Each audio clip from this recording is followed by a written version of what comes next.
Hello, my name is Jason Leahy, Executive Director of the Illinois Principals Association. Thanks for joining me for this IPA talk. Happy to have with me Dr. Nicholas Jones, who is with the University of Illinois system. I have to catch myself, Nick, when I'm saying that because I'm used to saying University of Illinois at Springfield because that's where my daughter goes to school. She's actually going to graduate here at the end of this school year. But you're the Executive Vice President and Vice President for Academic Affairs there at the U of I. And so I'm guessing with a title like that, you probably do a lot of things, including maybe assistant coach on the football team and stuff too, right? You probably have quite a bit going on. But thanks for joining me. I appreciate it. Well, thank you, Jason. I'm thrilled to be here, and it's great to have the opportunity to share some of the things that are going on, exciting things that are going on across the University of Illinois system with you all. You bet. Well, and maybe we'll talk briefly about football because it has been a worthy year of at least discussion. But before doing all of that and talking about the good things going on at the U of I, would you just mind sharing a little bit about yourself, Nick? Sure. Happy to do that. Well, you've probably figured out already that I do talk a little funny. That's because I'm an expatriate Kiwi. I grew up in New Zealand. Did my undergraduate work there, then came to this country, to California, for grad school. After grad school, had the opportunity to start my faculty career at Johns Hopkins University in Baltimore. Spent a good part of my academic career there, ending up as Dean of the Whiting School of Engineering. In 2013, I had the opportunity to go to Penn State University and serve as the Executive Vice President and Provost, which I did for about 9 years. And then somewhat serendipitously ran into a colleague from the University of Illinois at a meeting who tapped me on the shoulder and said, "Something I'd like to talk to you about." And the something was this opportunity to come to Illinois and serve as Executive Vice President for Academic Affairs. And he sort of had me pretty early in the conversation that this was a great opportunity, and the rest is history. I went through the interview process, and here I am now, a couple of years into the role, and just thrilled to be here and part of the Illinois family. Well, just as an aside, on a personal note, hearing about where you're from originally, from New Zealand, that's like a bucket list country for me, especially after watching the Lord of the Rings trilogy as a kid and all of that kind of stuff. So I definitely would like to get there at some point in time. That's a beautiful place for sure. Yeah, well, in the trivia category, Hobbiton in Lord of the Rings was actually filmed right outside of my hometown. So, oh, is that right? Wow. Yeah, so wow. I have that connection. That's terrific. That's great. And then a Nittany Lion as well, then too. So you've been around the Big Ten a little bit. I have indeed. Yes. Very good. Well, Nick, let's get into it. You guys have some really great things going on at the University of Illinois, and we definitely here at IPA with the work that we do with school leaders, of course, like to make sure to share out the what's happening in our institutions, and grateful for this opportunity. So, one of the things that I picked up on here is, even though, people think about, I think a lot of times that we've got kids coming in from all over the world to go to our institutions, which is true, or from outside of the state.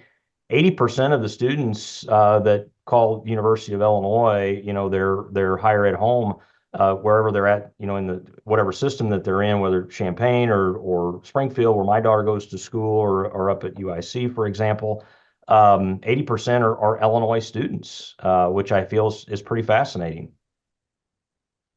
Yeah, that's actually that's an extraordinary number. At my previous institution, in aggregate, we were not that high. So I think it's a real statement about the University of Illinois system institutions' commitments to students and families in Illinois, that we're able to maintain that. I think we've seen around the country where instances where universities have come under a bit of financial pressure, and so they look to out-of-state students to sort of fill some of the gaps and pay that that out-of-state tuition rate, which is generally quite a bit higher than the resident rate. In Illinois, in all of our institutions, we've stayed away from that, and so that commitment, I think, to affordability and access to students from the state of Illinois, we place a very high premium on that, and we're very proud of that 80% number. It's a significant achievement, I think. Well, it would seem that with the work that you're doing, that helps put that number where it is, and maybe even could increase it over time, is the transfer guarantee that you've got there in the institution. Would you mind talking a little bit about that? Sure, yeah, and we in responding to that, I'll just preface it by saying that we understand that there's no single path to higher ed. Mhm. We need to be open to the fact that students may find their way to our universities in along multiple different paths, and we want to be open and supportive to everyone who is interested in attending. So transfer students are a good example. They're an important component of our campus communities. They do well. They graduate at rates that are equal to or higher in some instances than incoming first year students. For this past fall, the number of first time transfer undergraduate students at the U of I system actually increased by 4.5%. So we're obviously making progress in this space, and more students are seeing it as an option. The expansion that's upcoming of the U of I system transfer guarantee, I think, is a great example of our commitment to serve the residents of the state of Illinois by opening our doors even wider for Yeah. graduates of Illinois high schools. So to do that, aren't you working on getting into some agreements with the various institutions across the state? I know you've been doing some things there with something that's a bit local to the Champaign-Urbana area, which is with Parkland College, for example. So can you talk to us a little bit about what you're trying to do to work in collaboration with the community colleges and some of the other institutions across the state? Sure. We have a lot of activities underway with community colleges. Obviously, some of them are administered at the individual university level, but also in the system office. I have a team that focuses on facilitating the transfer process. The agreement that we recently executed that I think you're referring to is with Parkland College in Champaign, and it allows incoming community college students to voluntarily declare while they're at community college their intention to attend a U of I system university.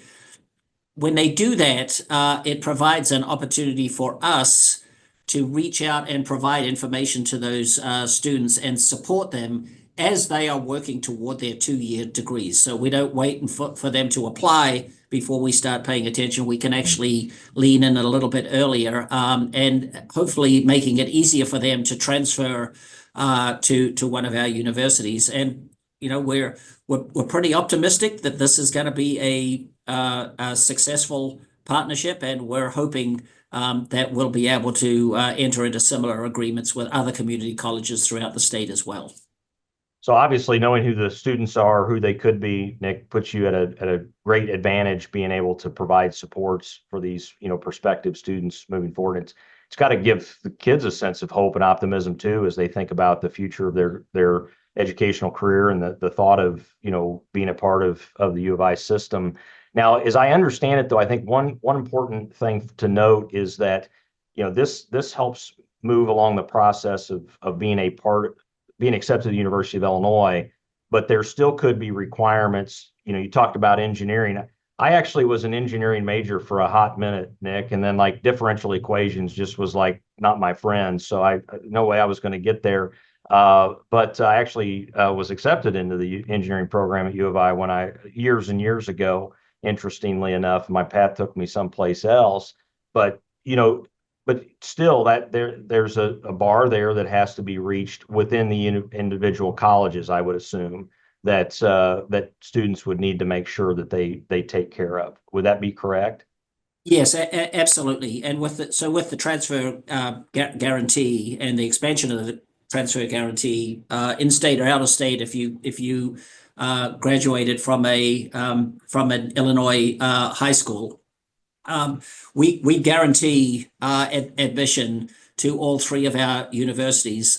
There are expectations, criteria associated with some colleges Hmm. that may need to also be met. So that can't be guaranteed across the board, but we work with students to help them as best we can. Yeah.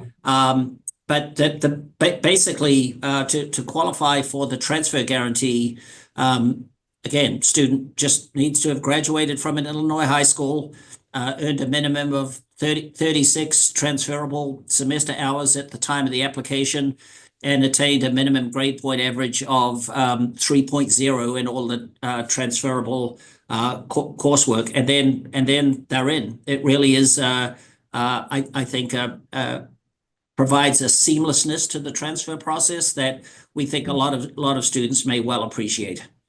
Absolutely. Yeah. Well, there plenty of things to work through to begin with. So just being able to get started and have a clearer path, help answering questions, all of that definitely makes a difference.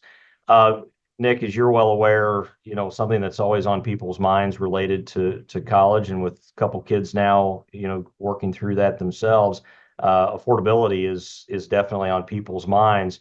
And I know that the U of I system has really been doing some good work here, trying to help students and dealing with those associated costs and stuff. So would you mind walking us through a bit, what the system is trying to do to help kids deal with and their families deal with the costs related to going to a higher ed institution here in the state? Sure. Yeah, and it's obviously the landscape is different depending on where you are. We recognize these days that obviously a lot of students come to higher ed straight out of high school, but increasingly we look to serve the needs of more non-traditional students as well.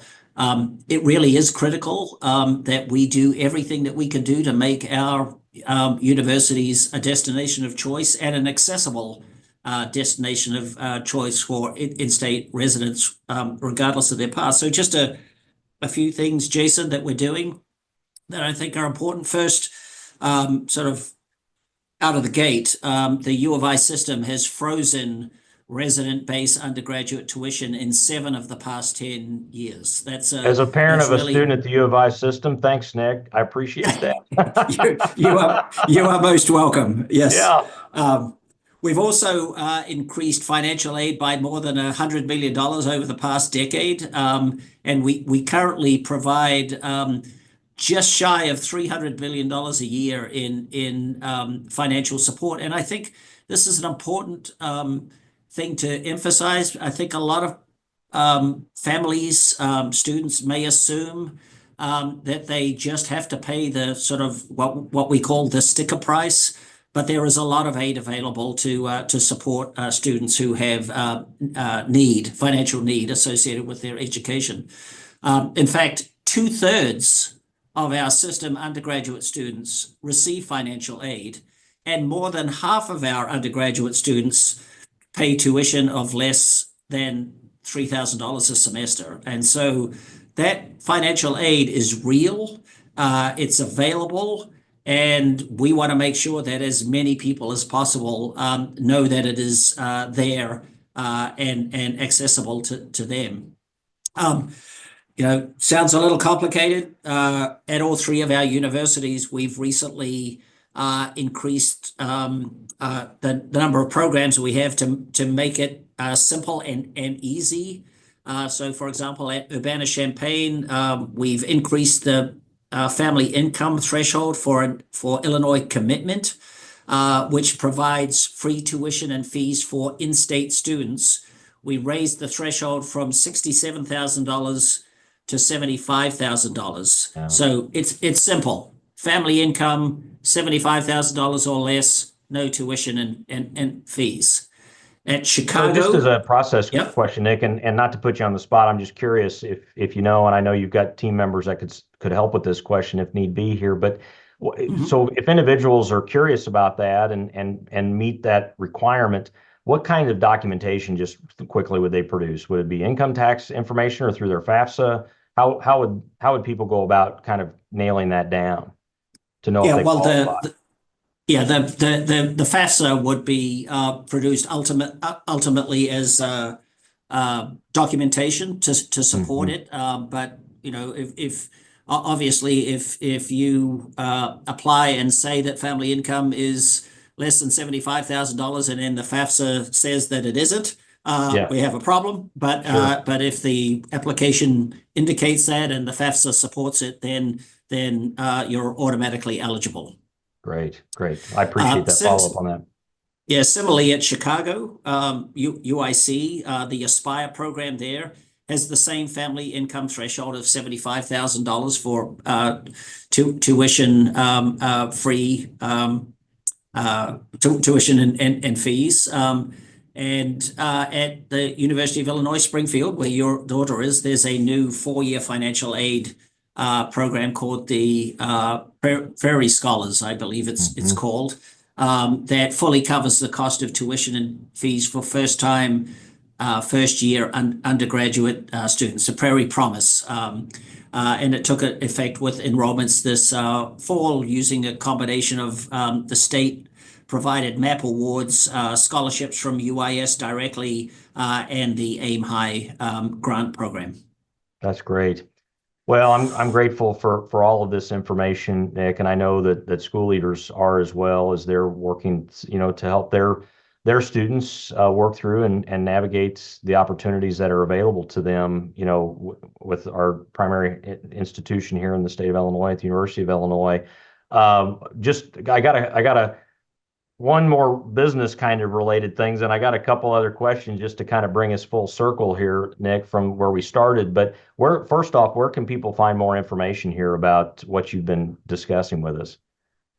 Probably, we could certainly make that a little bit more granular detail available, but the best place to go is to uillinois.edu. That's the Okay. landing page for the system, and from there you can direct yourself to each of the universities and get access to any information that you might need. Perfect. And we'll be sure to include that in the show notes here for people too when they watch the video and things and be able to see that. Just out of personal curiosity here, so pivoting back to where we kind of got started. So obviously you had quite a prolific career as an engineer. I'm curious, what for you personally, what was one of the more interesting things that you worked on during your time uh, as an engineer? Oh, okay. Oh, well, thank you for that question. Yeah. How much time do we have, Well, Jason? I mean, we can go offline a little bit Yeah. too, but no, I'm just kind of curious about that. Yeah. So, and actually, I think that's a great question, and it's my response. I think not only answers the question, but also speaks to what I really characterize to people as the transformative power of education and higher education in particular. So, Yeah. as we discussed earlier, I grew up in a little farming town in the middle of the North Island of New Zealand. And I would look at pictures of structures like the Golden Gate Bridge and think, wow, that is just such an awesome structure. It Hmm. is so beautiful, and such an amazing feat of engineering. I didn't necessarily even think when I was in high school that I would ever leave my hometown. Yeah. But not only did I leave my hometown for university and then for graduate school, but it turns out that much of my technical career was focused on looking at the performance of large suspended span structures in Interesting. wind.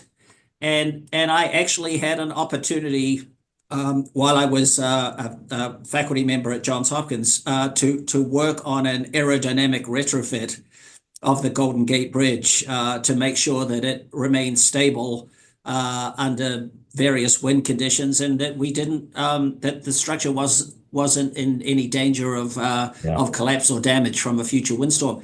Who could have believed Yeah. that this kid from a little town in New Zealand who looked at that structure with awe would actually later in life have an opportunity to work on that bridge. Mhm.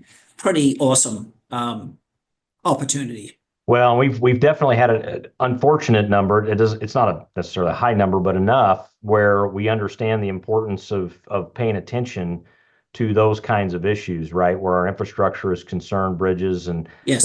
with the high winds that we had here in Central Illinois the last couple of days, I can sure appreciate that more.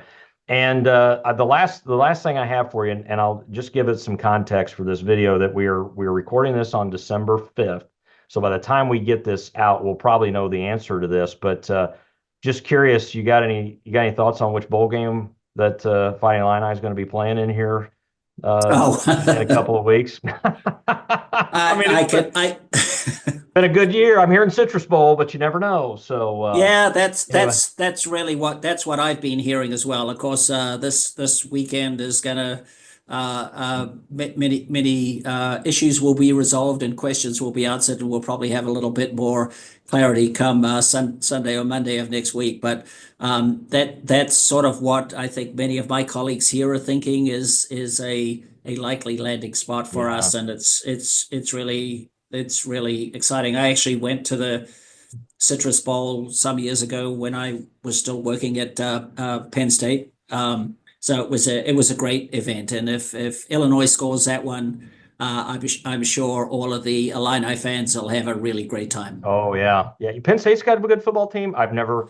heard that over the years, but Right. no, you're at a good time to be at the U of I as far as athletics are concerned. Between football, the men's and women's basketball team, everybody. I mean, it's just been quite a run. But It Dr. has. Nicholas Jones, I'm sure grateful for your time. It's been a pleasure here talking with you, getting to know you a little bit, and we'll sure be encouraging people to look at the good opportunities for young people there within the University of Illinois system. So thank you.